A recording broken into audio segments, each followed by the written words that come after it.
दो कन्याएं थीं छोटी छोटी, बहुत ध्यान से सुनना। एक राजा की बेटी थी और एक ब्राह्मण की बेटी थी, दोनों सखा थीं, आपस में मित्र थीं। एक बार राजा के यहां पर एक संत का आगमन हुआ, तो संत शालिग्राम भगवान की सेवा कर रहे थे। वो दोनों कन्याएं बैठ करके देख रही थीं।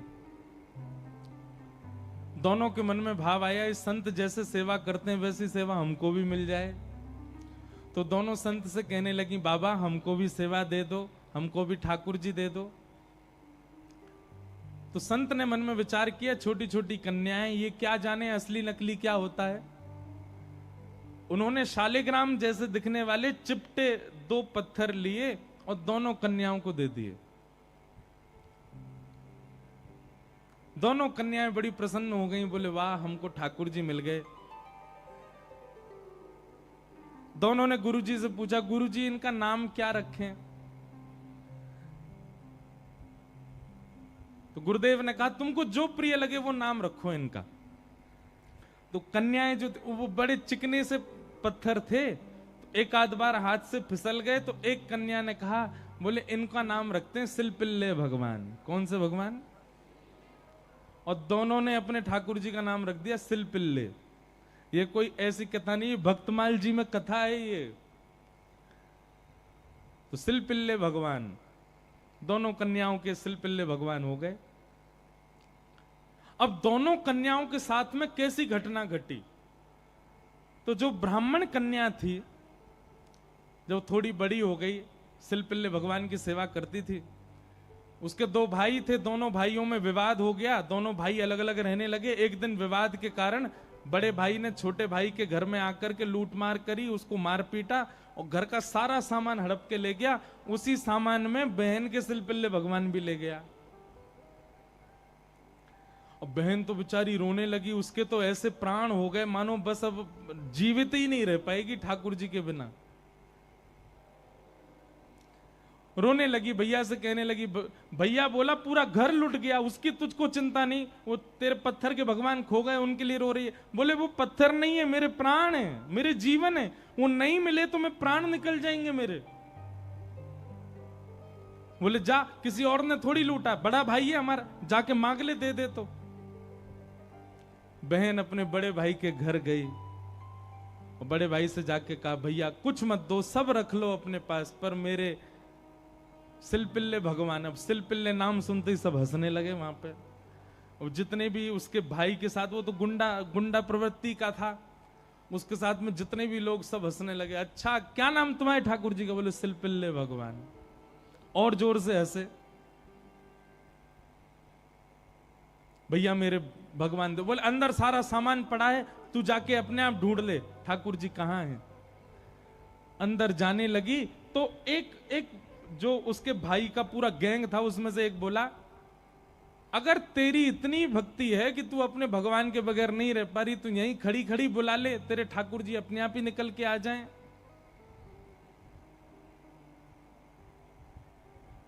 ये बात उसके प्रेम पर मानो प्रश्न चिन्ह लग गया। वह भी मन में सोचने लगी, मैं बचपन से सेवा कर रही हूं, सिलपिल्ले को कभी अपने हृदय से दूर नहीं करती, पर आज इसकी बात से मुझको ऐसा लग रहा है कि मैं तो प्रेम करती हूं, पर वो प्रेम करते हैं कि नहीं, आज उसका भी पता चल जाए। और बाहर खड़े खड़े करुण क्रंदन करते हुए, भाव निमग्न होते हुए, नेत्रों से अविरल अश्रुधार गिर रही है। हां नाथ, हां मेरे सिलपिल्ले नाथ, मेरे पास आ जाओ। दोनों भुजा उठा करके जैसे ही रुदन करने लगी, कक्ष में से वो सामान्य सा पत्थर जिसकी वर्षों से सेवा कर रही थी, वो अपने आप उछट करके आया और उस कन्या के हृदय से आकर के लग गया।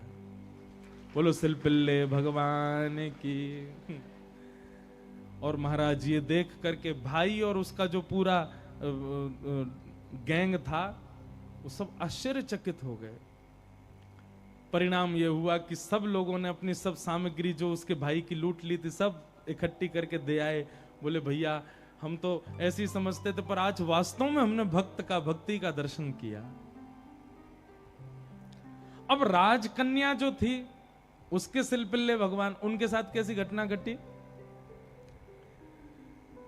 कन्या का विवाह हुआ और जिस पुरुष के साथ में विवाह हुआ वो किसी भी रूप से भक्त नहीं था, ना वो भक्त था ना उसका परिवार भक्त था। कन्या ने विवाह के लिए मना तो किया पर माता पिता नहीं माने, विवाह कर दिया। अब वो तो बस अपने सिलपिल्ले भगवान को हृदय से लगा के रहे, बोले कि मुझे पता है ये मेरा पति और ये परिवार पूरा जो है ये बिल्कुल भी भक्ति भाव इनके चित्त में नहीं है, पर नाथ बस आप मेरे साथ रहोगे तो मैं पूरा जीवन निकाल लूंगी। अब जिससे उसका ब्याह हुआ था वो तो काम क्रोध लोभ मोह सब था उसके अंदर, वो तो इसी कारण से विवाह कर रहा था, भोग वृत्ति थी उसकी। लेकिन कन्या के चित्त में ये भाव था कि भाई ये वैष्णव नहीं है, इसको तो मैं स्पर्श भी नहीं करने दूं अपना।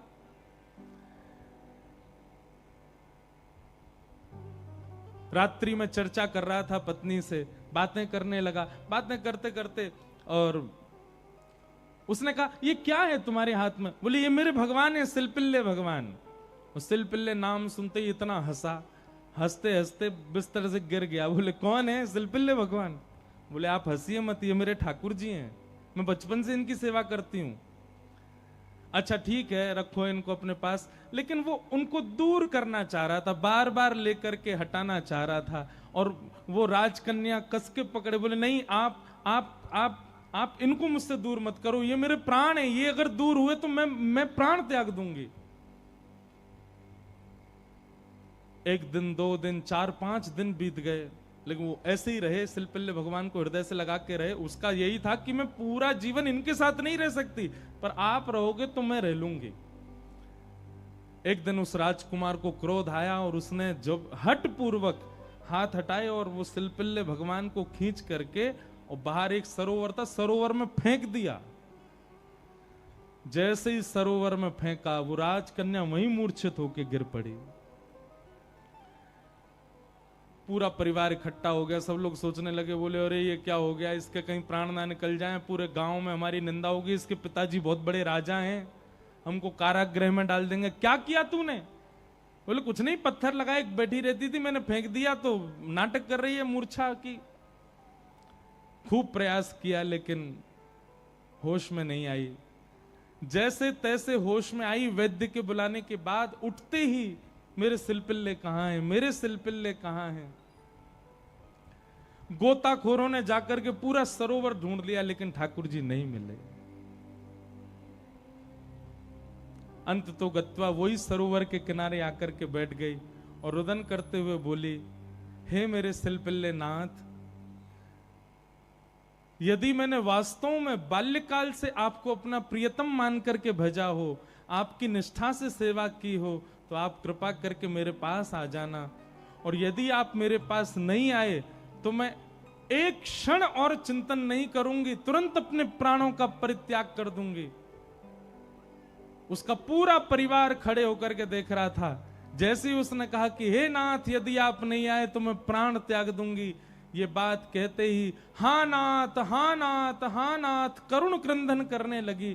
तुरंत सरोवर में से अपने आप सिलपिल्ले भगवान निकल करके आए और उसकी छाती से आकर के लग गए। और ये दृश्य देख करके परिवार पूरा जो था वो तो नतमस्तक हो गया और उस कन्या को वापस उसके घर ही छोड़ आए। बोले भैया ये इतनी ऊंची श्रेणी नहीं है हमारी कि हम इसके साथ रहें, हमसे अपराध बनेगा यदि हम इनको अपने पास रखेंगे। तो ये तो हमारी कोई गुरु स्वरूपा है। प्रीति, अरे सामान्य से पत्थर को उन्होंने भगवान मान लिया और ठाकुर जी उसमें भाव। जरूरी नहीं है कि धातु प्रधान होता है, जरूरी नहीं है कि कोई वस्तु विशेष। ये बात आप बहुत ध्यान से सुनिएगा। कई लोग भेद मानते हैं, अपने लड्डू गोपाल को सामान्य समझते हैं, वृंदावन बिहारी लाल को विशेष समझते हैं। उनको लगता है मंदिर में जो बिहारी जी बैठे हैं ये विशेष हैं, हमारे संग जो डलिया में डोल रहे हैं ये इतने विशेष नहीं है। क्यों?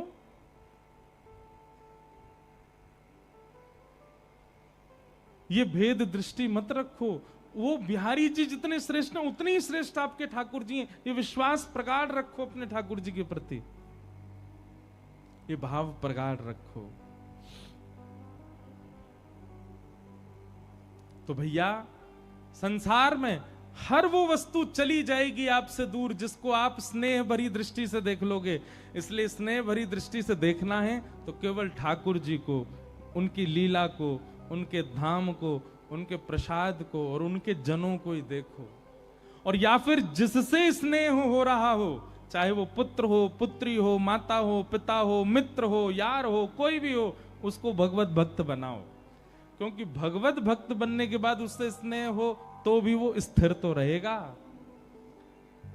आप वैष्णव हैं और वो संसारी है, तो कोई भी संबंध क्यों ना हो स्थिर नहीं रहेगा, जाएगा। चला चलेति संसारे धर्म एको ही निश्चल। तो लक्ष्मी की बात हो रही है। लक्ष्मी ही रुक्मिणी जी के रूप में आई और उनका विवाह भगवान श्री कृष्ण के साथ हुआ। आगे भागवत जी